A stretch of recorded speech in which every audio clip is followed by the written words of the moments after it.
Ciao a tutti, bentornati sul mio canale, io sono Francesca, sono un'assistente di volo base Miami. Quella che vedete lì è la mia valigia ed è pronta e c'è dentro un po' di tutto, quindi c'è sia il costume da bagno con l'infradito che il piumino con gli stivali. E voi direte, ma come mai? Perché sono di riserva tutto il mese. In tanti mi chiedete cosa vuol dire essere di riserva, quindi eccovi a voi questo video dedicato a chi è curioso di sapere cosa vuol dire e soprattutto che vita facciamo in questi mesi di riserva. Ovviamente ogni compagnia ha sistemi di riserva differenti, quindi ovviamente posso parlare solo per la mia esperienza personale.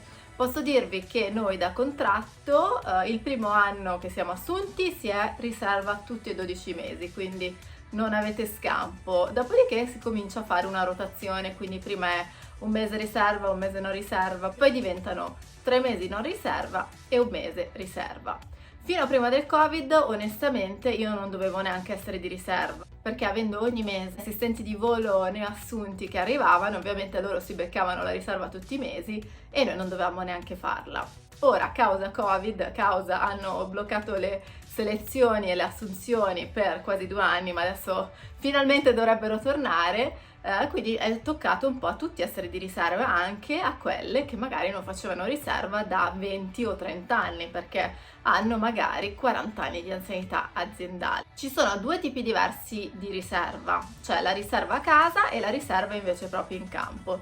Parliamo subito della riserva in campo perché questa è molto semplice. Sono dei turni di 4-6 ore dove tu sei in aeroporto, fermo là e sei a disposizione, quindi appena ti chiamano ti dicono flight attendant, Losito, tieniti questo volo qua e non puoi dire no, ma io veramente no, tu stai lì, vai al gate e parti, quindi potresti partire per i Caraibi come potresti partire per il Polo Nord. No vabbè, Polo Nord non ci andiamo, però insomma avete capito un po' come funziona. Parliamo adesso invece della riserva a casa, che è un attimino più complicata di quella in campo. Stiamo dicendo che ci pagano 75 ore di volo per il mese che siamo di riserva, sia che vogliamo sia che non vogliamo. Abbiamo 12 giorni di riposo in questo mese e 4 di questi giorni in verità li possono spostare, fare un po' il gioco delle carte un po' come vogliono se c'è bisogno, ma gli altri 8 giorni sono i nostri giorni di riposo, quelli che non possono essere toccati.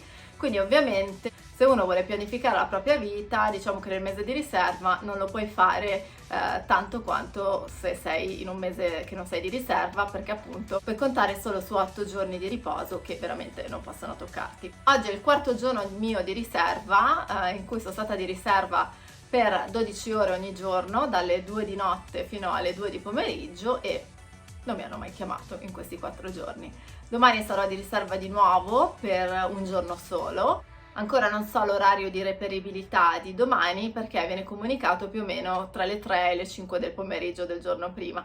Così come se per caso mi assegnassero già un volo per domani piuttosto che magari uno stand-by in aeroporto. Abbiamo 4 fasce di reperibilità durante l'arco della giornata e ogni fascia dura 12 ore, quindi in queste 12 ore noi siamo veramente a disposizione, però siamo a casa.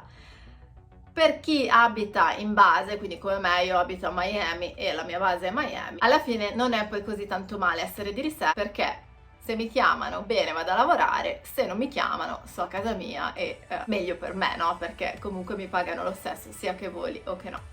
Gli assistenti di volo invece che sono basati magari in un aeroporto che non è quello dove vivono, odiano ovviamente la riserva, perché vuol dire comunque dover andare in base lo stesso. Nel momento in cui ci chiamano, nelle nostre appunto 12 ore di reperibilità, noi abbiamo 2 ore di tempo per presentarci in aeroporto belli truccati, pettinati e anche con la valigia pronta, quindi per questo ce l'ho sempre pronta quando sono di riserva. Nel mio caso, siccome noi siamo a Miami, siccome la base Miami copre ben 3 aeroporti, perché copriamo Miami, copriamo Fort Lauderdale e anche l'aeroporto di West Palm Beach. Noi, come anche a New York, visto che anche lì coprono 3 aeroporti, loro fanno La Guardia, JFK e Newark, noi abbiamo invece 3 ore di tempo per presentarci in aeroporto e non 2. Però per esempio prima ero base Charlotte, lì dovevo andare solo in un aeroporto, quindi erano solo 2 ore.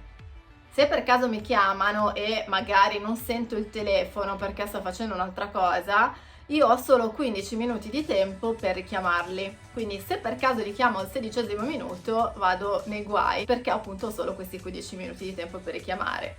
Qualora siamo invece nella riserva in aeroporto, non abbiamo neanche questi diciamo 15 minuti di grazia, in quel caso bisogna essere disponibili subito. Ovviamente quando ci chiamano di riserva, sia che sia riserva in aeroporto, sia che sia riserva da casa, comunque bisogna essere pronti per andare un po' ovunque, non nel mondo perché non vogliamo in tutto il mondo dalla base Miami, però insomma potrei veramente andare a finire da qualsiasi parte. Altra cosa che è un errore che si chiama rookie mistake qua negli Stati Uniti, ovvero l'errore diciamo del novellino, è ok, sono di riserva per magari 4 giorni, quindi facciamo finta che Cruise Scheduling oggi mi dà un volo in giornata, ma io sono comunque disponibile per altri 3 o 4 giorni, quindi io vado in aeroporto pensando di fare un volo in giornata, quindi se è un volo in giornata magari mi porto giusto un cambio, così ma neanche. Ecco, dopodiché succede qualcosa e Cruise Scheduling mi chiama e dice no, guarda flight attendant Losito, invece di farti il volo in giornata, beccati sto bel turno di 4 giorni. Siccome ho visto succedere questa cosa, tra l'altro non troppo tempo fa, a una mia collega, ho pensato non si può fare una cosa del genere quando si è di riserva, ma anche quando non si è di riserva, perché comunque nel mondo aeronautico possono cambiare un sacco di cose, basta magari c'è qualche ritardo per meteo o altre motivazioni, insomma, e quindi può cambiare di tutto. Quindi anche lì magari mi chiamano, mi assegnano un bel volo per Madrid, io sono tutta contenta che vado a Madrid, arrivo in aeroporto, c'è un ritardo su un altro volo e dicono no, te adesso ti togliamo dal volo per Madrid e vai a Oklahoma City. Ecco, potrebbero succedere anche queste cose. Ovvio non sono cose che succedono sempre, però bisogna sempre essere pronti alle incognite perché non si sa mai dove si va a finire. Altra domanda che mi fate in tanti, ma come mai ci sono così tante riserve? Ma come mai siete di riserva? I motivi sono veramente tanti, ovviamente prima di tutto per coprire le malattie di magari un assistente di volo che si dà malato. Ci possono essere anche emergenze dell'ultimo minuto, per esempio sto andando in aeroporto, mi si buca la gomma della macchina, ovviamente non riesco ad arrivare in aeroporto, bisogna che qualcun altro copra il mio volo. Ci possono essere dirottamenti, cancellazioni per un sacco di motivazioni, magari meteo anche non nella propria base. Magari uno dice no, ma qua fuori c'è il sole, perché devo andare a coprire un volo perché magari c'era maltempo da un'altra parte e quindi l'equipaggio che avrebbe dovuto fare poi le tratte da Miami non riesce ad arrivare e quindi mandano le riserve. Così come a volte ci possono mandare anche a coprire voli di altre basi, perché magari a base Miami hanno un sacco di riserve disponibili e magari a Dallas si ritrovano che hanno 0 riserve disponibili per un determinato giorno, quindi noi ci prendono e ci mandano anche alle altre basi a coprire i voli delle altre basi.